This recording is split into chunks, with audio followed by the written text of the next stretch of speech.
Le marché des résidences seniors dispose d'un potentiel de croissance exceptionnel. L'étude de Precepta recense 5 principaux facteurs d'explication. Le premier, ce sont des besoins immédiats importants. Viennent ensuite les évolutions socioculturelles positives des seniors, comme par exemple l'appétence pour les services à domicile. Un environnement économique et fiscal favorable et une reconnaissance publique du concept de résidence senior, sans oublier une concurrence limitée. Dans ces conditions, 130 nouvelles résidences devraient être mises en exploitation d'ici fin 2018 et la barre des 800 unités, soit 70 000 logements, pourrait bien être atteinte à l'horizon 2020 selon les prévisions des experts de Precepta. C'est d'autant plus vrai que les besoins en logement intermédiaire, déjà importants dans les zones périurbaines et rurales, vont se renforcer à moyen terme avec l'arrivée de la génération baby-boom dans la classe des seniors fragilisés, soit les 75-84 ans. Pourtant, la conquête de nouveaux publics et de nouveaux espaces et donc la pleine concrétisation du potentiel du marché des résidences seniors va notamment dépendre de la capacité des opérateurs à impliquer les investisseurs et les collectivités locales. L'étude de Precepta note en effet que les investisseurs institutionnels comme les banques ou les assureurs, mais aussi les collectivités locales, deviennent des acteurs incontournables du paysage concurrentiel des résidences seniors. Après avoir longtemps considéré le placement en résidence senior trop risqué, les institutionnels ont dû réviser leur jugement face à la chute des taux et à la dégradation de l'attractivité du logement classique.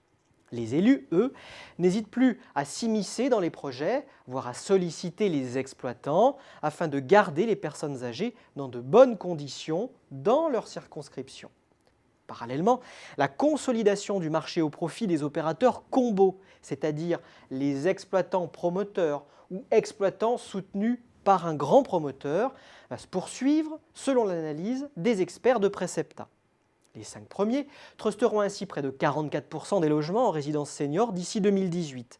Cette domination laissera néanmoins la place à de nouveaux entrants innovants, respectueux d'un équilibre entre dynamique immobilière et pérennisation de l'exploitation. Mais les exploitants ne pourront pas se contenter d'une collaboration accrue avec les institutionnels et les collectivités locales. Leur stratégie doit aussi consister à mobiliser leur savoir-faire pour diversifier et sophistiquer les concepts d'habitat.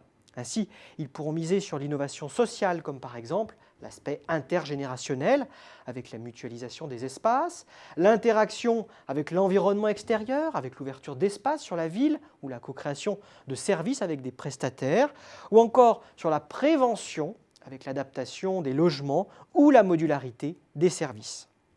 Cet effort doit se conjuguer avec celui tout aussi important du faire savoir.